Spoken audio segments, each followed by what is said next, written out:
आज अपन चर्चा कर रहे हैं नर्मदा बचाओ आंदोलन। हमने बहुउद्देशीय परियोजनाओं के लाभ और हानियों की चर्चा की थी। हमने पिछले सेशन में पिछले चैप्टर में पढ़ा था कि बहुउद्देशीय परियोजना की क्या लाभ और हानियां हैं। उसमें हमने एक हानि ये भी पढ़ी थी कि बहुउद्देशीय परियोजनाओं के कारण कई लोग भी स्थापित हो रहे हैं, तो उसी का भाग आगे चल रहा है। नर्मदा बचाओ आंदोलन क्या है? गुजरात में नर्मदा नदी पर एक बांध बना जिसका नाम है सरदार सरोवर बांध। कल बताया था आपको, वही है। गुजरात में नर्मदा नदी पर सरदार सरोवर बांध बना और उस बांध का क्या किया गया? विरोध किया गया। उस बांध के विरोध स्वरूप जो आंदोलन उभरा उसका नाम है नर्मदा बचाओ आंदोलन। समझ गए? नर्मदा बचाओ आंदोलन क्या है? गुजरात में नर्मदा नदी पर सरदार सरोवर बांध के विरोध स्वरूप जो आंदोलन उभरा वो है नर्मदा बचाओ आंदोलन। कारण क्या था इस आंदोलन का? यानी आंदोलन का मतलब लोग लामबद्ध हो इकट्ठे हो गए और उन्होंने इसका विरोध करना शुरू कर दिया। विरोध करने का कारण क्या है? जंगलों के बांध के पानी में डूबने जैसे पर्यावरणीय मुद्दा। पहला मुद्दा उठाया गया पर्यावरणीय मुद्दा कि जंगल है वो सारे के सारे उस इलाके के बांध के पानी में डूब जाएंगे, यानी पर्यावरण को नुकसान होगा। इस बांध का विरोध का पहला कारण क्या था? बांध बनने से पर्यावरण को नुकसान होगा। जंगल है वो बांध के पानी में डूब जाएंगे और वहां का पर्यावरण खतरे में पड़ जाएगा।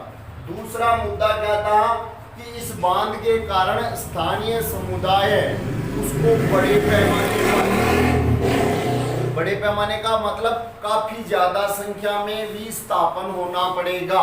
विस्थापन का मतलब वो अपनी जगह मूल स्थान छोड़कर दूसरी जगह जाकर रहना पड़ेगा।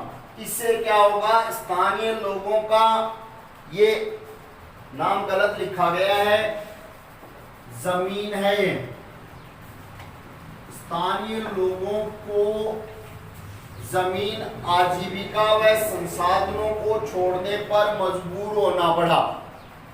यह भी कारण था कि जब लोग विस्थापित हो रहे हैं तो उनको क्या करना पड़ेगा? अपनी जमीन है, अपना आजीविका है, संसाधन है, इनको छोड़ना पड़ेगा।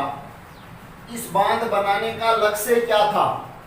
सरदार सरोवर जो बांध बनाया गया उसका लक्ष्य क्या था? इससे यह एक भारत की बहुत बड़ी जल संसाधन परियोजना थी। कौन सी? सरदार सरोवर बांध जो बनाया गया यह भारत की एक बड़ी बहुउद्देशीय परियोजना थी। इससे 4 राज्य, कौन कौन से? महाराष्ट्र, मध्य प्रदेश, गुजरात और राजस्थान। देखो ऐसा प्रश्न कई बार पूछा जा सकता है। पहला प्रश्न ऐसे पूछ ले, सरदार सरोवर बांध कौन सी नदी पर बना है? बताया था मैंने आपको, नर्मदा नदी पर। और इसमें कौन कौन से राज्य सम्मिलित हैं? तो 4 राज्य सम्मिलित हैं, महाराष्ट्र, मध्य प्रदेश, गुजरात और राजस्थान। 4 राज्यों को लाभ होगा इससे। और इनमें 2 राज्य गुजरात और राजस्थान। गुजरात के तो 9,490 गांव और 173 कस्बे। गुजरात के कितने? 9,490 गांव और 173 कस्बे। और राजस्थान के 124 गांव जो सूखाग्रस्त है और मरुस्थलीय है, उनको क्या होगा? पानी की उपलब्धता होगी, जल की आपूर्ति होगी। इतना बड़ा इससे फायदा है, लेकिन फायदे के साथ में जो नुकसान था उस कारण लोगों ने क्या किया? इसका विरोध किया। इस बांध के कारण क्या हुआ? भूमि मालिकों और गरीब भूमिहीनों में सामाजिक दूरी बढ़कर सामाजिक परिदृश्य भी बदल गया। इस बांध के कारण किसमें? भूमि के मालिकों में और गरीब भूमिहीनों में। जैसा कि क्या हुआ था, उसी जल के अलग अलग उपयोग और लाभ चाहने वाले लोगों के बीच में संघर्ष पैदा हो गया। लोग आपस में लड़ने लगे, किस लिए? इसके लाभ के बंटवारे को लेकर। गुजरात में जो साबरमती बेसिन है, साबरमती नदी का जो इलाका है, उसमें सूखे के दौरान नगरीय क्षेत्रों में अधिक जल आपूर्ति देने पर परेशान किसान उपद्रव पर उतारू हो गए। अब देखो, ऐसी परियोजनाओं से लोगों में आपस में भी संघर्ष हो गया। कैसे? एक उदाहरण बताया है गुजरात में साबरमती बेसिन का।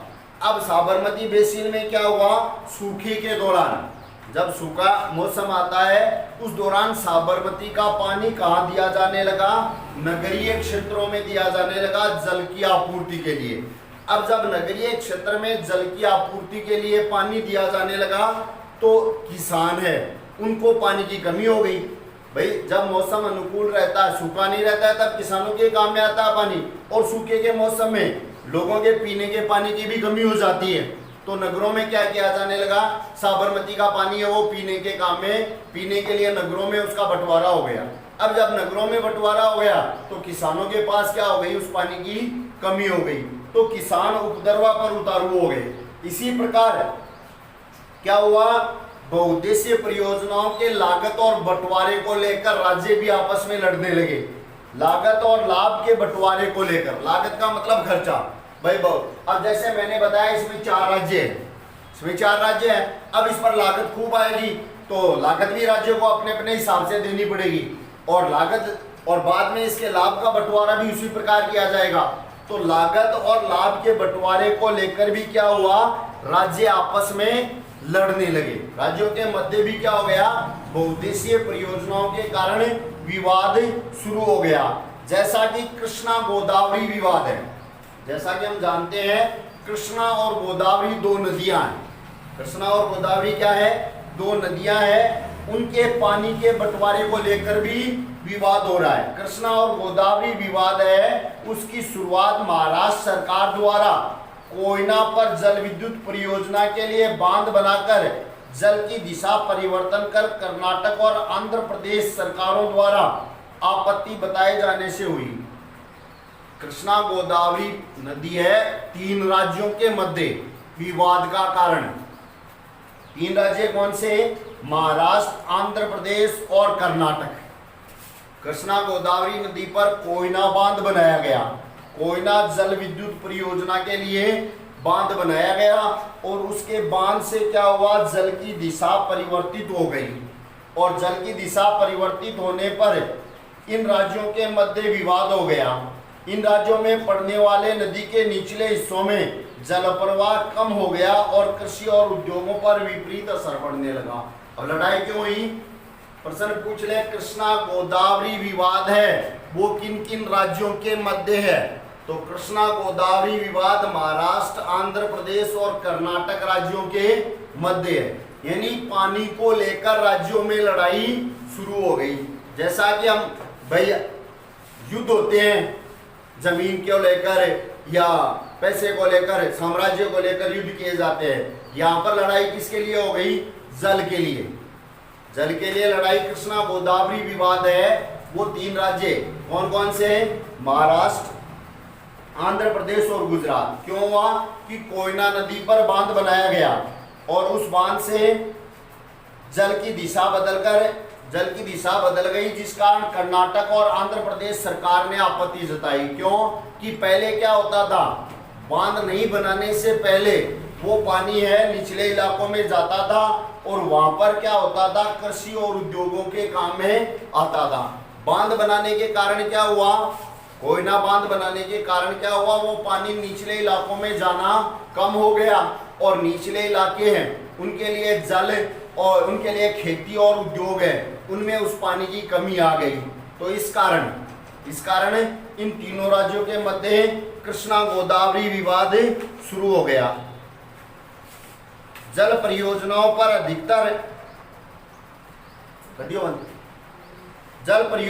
पर उठी अधिकतर आपत्तियां उनके उद्देश्यों में विफल हो जाने पर भी हुई है। ज्यादातर लोगों ने क्या किया है, जल परियोजनाओं का विरोध क्यों किया है? कि जिन उद्देश्यों को लेकर ये परियोजना बनाई जा रही थी, जिस उद्देश्य को लेकर ये परियोजना बनाई गई, उस उद्देश्य को पूरा करने में सफल नहीं हुई। उस उद्देश्य को पूरा करने में सफल नहीं होने के कारण भी जल परियोजनाओं का लोगों ने विरोध किया कि जैसे जल ये बहुउद्देशीय परियोजना बनाई क्यों जा रही है? बाढ़ नियंत्रण एक उद्देश्य है, बाढ़ को रोकने के लिए। इसलिए बनाई जा रही है, बाढ़ को रोकने के लिए बनाई जा रही है बहुउद्देशीय परियोजना। और यही बाढ़ आने का कारण बने। यह परियोजना बनाई तो किस लिए जा रही है? बाढ़ पर नियंत्रण करने के लिए। और यही परियोजना क्या बने? बाढ़ आने का कारण बने। तो विरोध होना तो स्वाभाविक सी बात है भाई, जिस उद्देश्य को लेकर बनाई गई वो उद्देश्य पूरा नहीं हो रहा है। बाढ़ नियंत्रण के लिए जैसे योजनाएं बनाई जाती है और उनके कारण जलाशय उनके पैंदे में तलछट जमा हो जाते हैं और तलछट जमा होने के कारण वो परियोजना बाढ़ आने का कारण बनती है। इस कारण भी लोग क्या करते हैं? इनका विरोध कर रहे हैं बहुउद्देशीय परियोजना का। क्यों कर रहे हैं? क्योंकि जिस काम को लेकर बनाई गई वो काम पूरा नहीं हो रहा है, बाढ़ को रोकने के लिए बनाई गई और बाढ़ लाने लग गई है। जैसा कि 2006 में महाराष्ट्र और गुजरात में भारी वर्षा के दौरान, महाराष्ट्र और 2006 की बात है, 2006 में महाराष्ट्र और गुजरात में खूब वर्षा हुई थी और उस वर्षा के दौरान क्या हुआ? बांधों से छोड़े गए जल की वजह से बाढ़ की स्थिति और ज्यादा हो गई थी। 2006 में महाराष्ट्र और गुजरात में खूब वर्षा हुई। खूब वर्षा होने के कारण उन बांधों में खूब पानी इकट्ठा हो गया, पानी की मात्रा ज्यादा बढ़ गई और पानी अपने सामान्य स्तर से ऊपर आ गया। अब जब पानी ज्यादा हो गया तो उस पानी को बाहर छोड़ना पड़ा बांधों के द्वारा। अब जब बाहर छोड़ा गया तो आसपास के इलाके क्या हो गए? जलमग्न हो गए। तो बाढ़ रोकने का काम था और बाढ़ लाने का काम हो गया। क्यों? कि वो जलाशयों की पानी ग्रहण करने की क्षमता कम हो गई। कारण क्या था? तलछट में, जलाशयों के पैंदे में तलछट जमा हो गया और तलछट जमा होने के कारण जितना पानी उसमें भरना चाहिए उसकी क्षमता थी वो कम हो गई और क्षमता से ज्यादा पानी को बाहर छोड़ना पड़ा, जिस कारण ये बाढ़ का कारण बन गए और बड़े पैमाने पर मृदा अपरदन भी हुआ और जान माल का भी खूब नुकसान हुआ। बाढ़ का पानी, जब बांध का पानी आवश्यकता से ज्यादा हो गया, बाहर छोड़ा गया तो आसपास के गांव है वो जलमग्न हो गए, वहां बाढ़ आ गई, जान माल का खूब नुकसान हुआ, मृदा अपरदन खूब हुआ। तो यह एक बांध बड़े पैमाने पर मृदा अपरदन का कारण भी बने। बांध के जलाशय पर तलछट जमा होने का अर्थ है कि तलछट जो एक प्राकृतिक उर्वरक है, बाढ़ के मैदानों तक नहीं पहुंचती है, जिसके कारण भूमि निम्नीकरण की समस्या भी बढ़ती है। अब देखो ये भी साथ में समस्या पैदा होती है। कौन सी? बहुउद्देशीय परियोजनाओं के कारण भूमि निम्नीकरण की समस्या। पहले पार्ट में हमने भूमि निम्नीकरण के बारे में पढ़ा था। भूमि निम्नीकरण का शाब्दिक अर्थ क्या है? देखो शब्द का अर्थ अगर निकाले तो भूमि की उपजाऊ उर्वरता है उसका कम होना, उपजाऊपन है उसका कम होना। अब जब नदियों का पानी अपने साथ तलछट लाता है और वो मैदानी इलाकों में छोड़ देता है, वो तलछट क्या होती है? उर्वरक का काम करती है। वो तलछट क्या करती है? उर्वरक का काम करती है। जहाँ जमा होती है मैदानी इलाकों में वहाँ खेती अच्छी प्रकार से होती है। बांध बनाने के कारण क्या हुआ? वो तलछट उस बांध में रह गई, बांध से बाहर नहीं आ सकी, तलछट जलाशय के पैंदे में जमा हो गई और जब बाहर नहीं आई तो मैदानी इलाके क्या हो गए? मैदानी इलाकों में जो उपजाऊपन था वो कम हो गया, भूमि निम्नीकरण हो गया। यह भी माना जाता है कि बहुउद्देशीय परियोजनाओं के कारण भूकंप आने की संभावना भी बढ़ जाती है और अत्यधिक जल उपयोग से जल जनित बीमारियां, फसलों में कीटाणु जनित बीमारियां और प्रदूषण भी फैलते हैं। ये एक हानि हो रहे हैं बहुउद्देशीय परियोजनाओं से। कौन सी आती है? कि जब बहुउद्देशीय परियोजनाएं बनाई जाती है तो वो भूकंप आने का कारण भी बनती है, उनके कारण भूकंप आने की संभावना भी बढ़ जाती है। और जब पानी की मात्रा हमारे पास आवश्यकता से अधिक है तो हम क्या करेंगे? उसका अधिक प्रयोग करेंगे और अत्यधिक जल के कारण क्या होगा?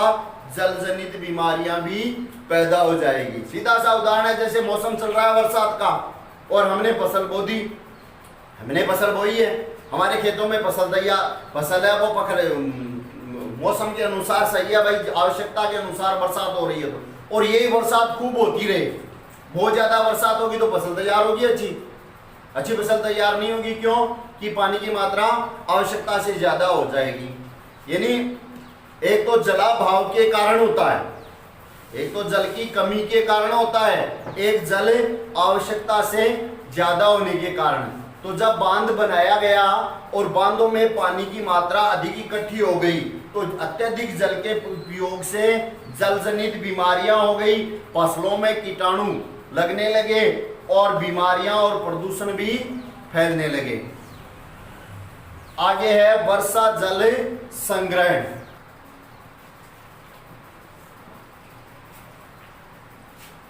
अब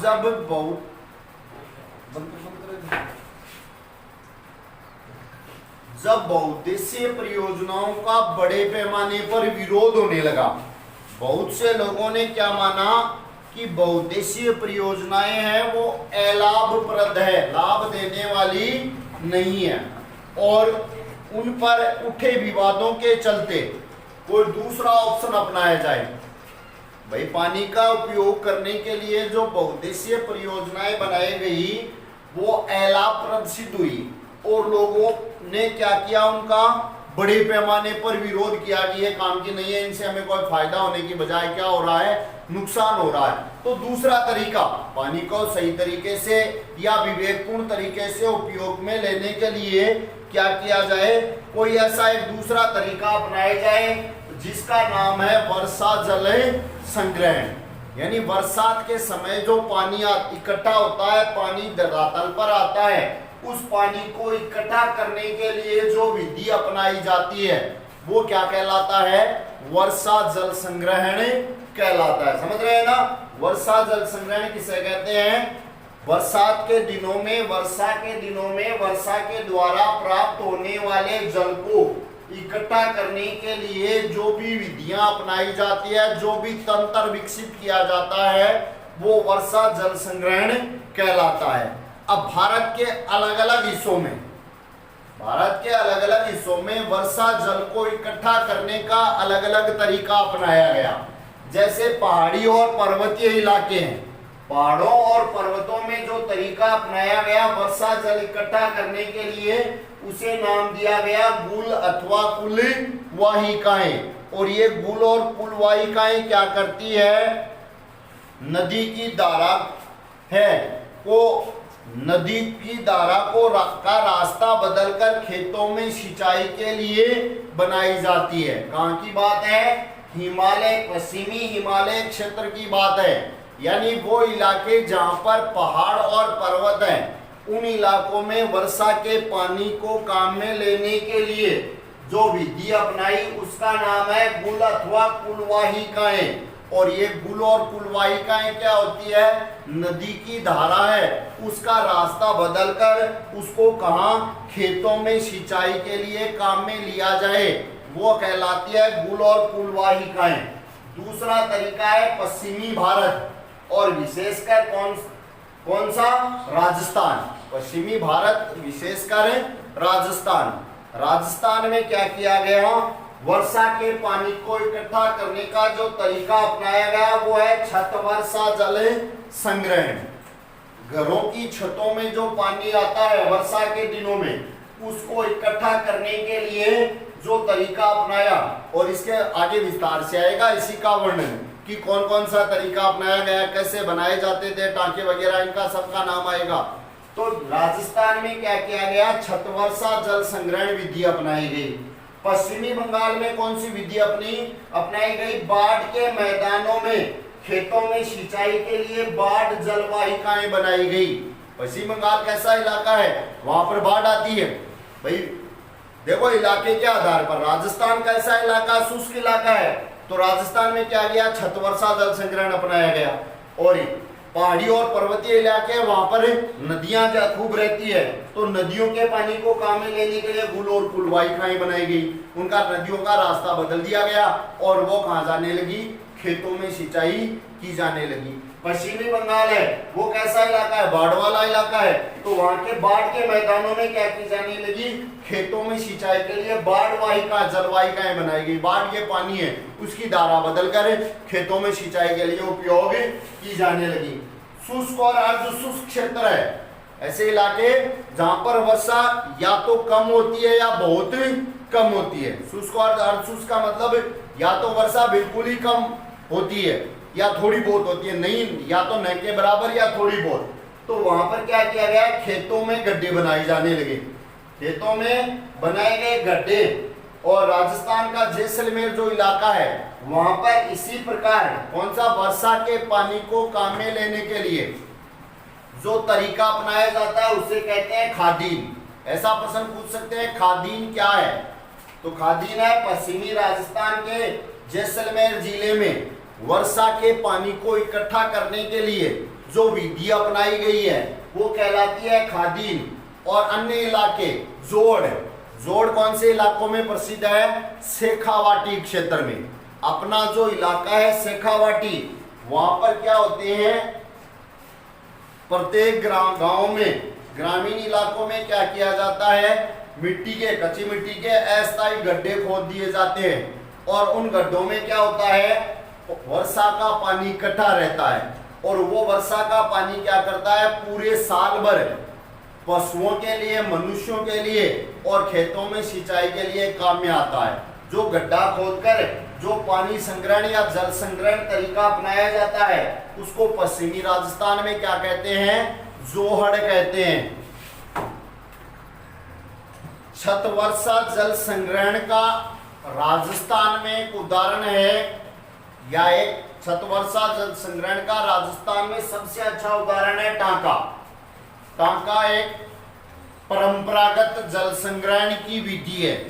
टांका क्या है, एक परंपरागत वर्षा जल संग्रहण की विधि है जो राजस्थान के शुष्क व अर्धशुष्क क्षेत्र बीकानेर, बाड़मेर और फलोदी में लगभग हर घर में पाया जाता था। बीकानेर, बाड़मेर और फलोदी के लगभग हर घर में पाया जाता था। इसमें क्या किया जाता था, पानी को इकट्ठा, हर घर में पानी को इकट्ठा करने के लिए भूमिगत, भूमि के अंदर एक टैंक बनाते थे जिसे टांका कहा जाता है। एक हमें क्या मिला है, फलोदी के एक घर में 6.1 मीटर गहरा, 4.27 मीटर लंबा और 2.44 मीटर चौड़ा टांका भी मिला था। फलोदी का एक घर है, वो टांके का एक उदाहरण भी मिला है कि फलोदी में एक घर है, घर मिला ऐसा जहां पर एक टांका मिला है जो 6.1 मीटर तो गहरा है, लगभग 4.5 मीटर चौड़ा है और 2.5 मीटर, 4.5 मीटर लंबा है और 2.5 मीटर चौड़ा है। अब देखो टांका क्या चीज है, ये तो बता दिया कि टांका है क्या। टांका क्या है, पश्चिमी राजस्थान के शुष्क और अर्धशुष्क क्षेत्रों में वर्षा के पानी को इकट्ठा करने के लिए भूमि के अंदर एक टैंक बनाया जाता था, वो टांका है। अब इसमें क्या होता था, देखो ये बनाया जाता था घर के मुख्य घर या आंगन में बनाया जाता था।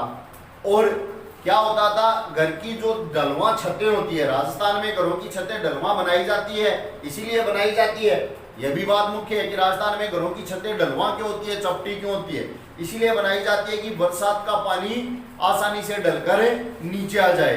अब ढलवा छतों को क्या करता था, पाइपों के द्वारा, ढलवा छत है उनको पाइपों के द्वारा उस टांके से जोड़ दिया जाता था।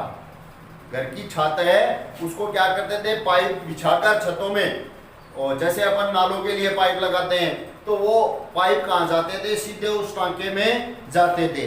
और जब भी वर्षा होती थी तो पानी पाइपों के द्वारा या उन नलों के द्वारा उस टांके में चला जाता था और पानी को इकट्ठा कर लिया जाता था। खास बात क्या थी कि जब वर्षा, पहली वर्षा होती थी, वर्षा का पहला जल, पहली बरसात है उसको क्या करते थे, टांके में इकट्ठा नहीं करते थे। पहली बरसात है वो आती थी पाइपों और नलों को साफ करने के लिए। पहली बरसात का पानी है वो पाइपों और नलों को साफ करने के लिए काम में लिया जाता था, टांकों में इकट्ठा करने के लिए नहीं लिया जाता था। इसके बाद में जो बरसात होती थी, पहली बरसात के बाद में जो दूसरी तीसरी ऐसे बरसात होती थी, उसका पानी है उसको टांकों में इकट्ठा किया जाता था। और टांकों में जो पानी इकट्ठा होता था वो अगली वर्षा ऋतु तक इकट्ठा रहता था। समझ रहे हो ना, टांकों में पहली बरसात तो क्या करती थी, छतों को, नालों को साफ करने के काम में ले ली जाती थी। उस बरसात से तो सारी छत है ना, पाइप है, नाले है, वो साफ हो जाते थे। इसके बाद में अगली बरसात आती, अगली जितनी भी बार बरसात आ रही है वो बरसात वो वर्षा का पानी सीधा टांका में जाता था और बाद में इस अगले मौसम की वर्षा तक वो काम में लिया जाता था। समझे ना, इस मौसम में, इस मानसून या वर्षा के मौसम में जो पानी आया वो उस टांके में इकट्ठा हुआ और उसको काम में कब तक लिया जाता था, जब तक अगली बरसात न हो। और इसे कब काम में लेते थे, पानी तो इकट्ठा हो गया, जब भी पानी की कमी आती थी। कब आती थी कमी? ग्रीष्म ऋतु में, गर्मी की ऋतु में पीने के पानी की समस्या होती थी, तब उस टांके का उपलब्ध जल है, टांके में जो इकट्ठा किया हुआ जल है वो काम में लिया जाता था। एक खास बात यहाँ पर आ रही है, इन इलाकों में वर्षा के पानी को क्या कहते हैं? पालर पानी कहते हैं। याद रखना, शुष्क इलाकों में जो बरसात का पानी होता है वो कहलाता है पालर पानी। पालरो पानी बोलना अपनी भाषा में।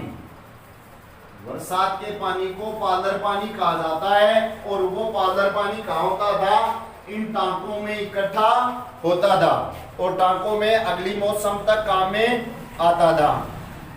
और वैसे भी अपन विज्ञान में पढ़ते हैं कि हमारे पास जितने भी प्रकार का जल उपलब्ध है सबसे शुद्ध पानी वही माना जाता है। जितने भी प्रकार का पानी है नदियों में, तालाबों में या भूमिगत जो पानी निकलता है उसको काम में लेते हैं। पानी का सबसे प्राकृतिक जल का शुद्धतम रूप वर्षा का पानी माना जाता है। कुछ घरों में तो टांकों के साथ साथ भूमिगत कमरे भी बना लिए जाते थे, अंडरग्राउंड कमरे भी बनते थे। कई घर तो ऐसे हैं उन इलाकों में जहां पर अंडरग्राउंड कमरे भी बनते थे। क्यों बनते थे? क्योंकि टांके क्या करते हैं, जल का या स्रोत जो टांके भूमि के अंदर बनते हैं उसी के साथ में अंडरग्राउंड कमरे बनते थे।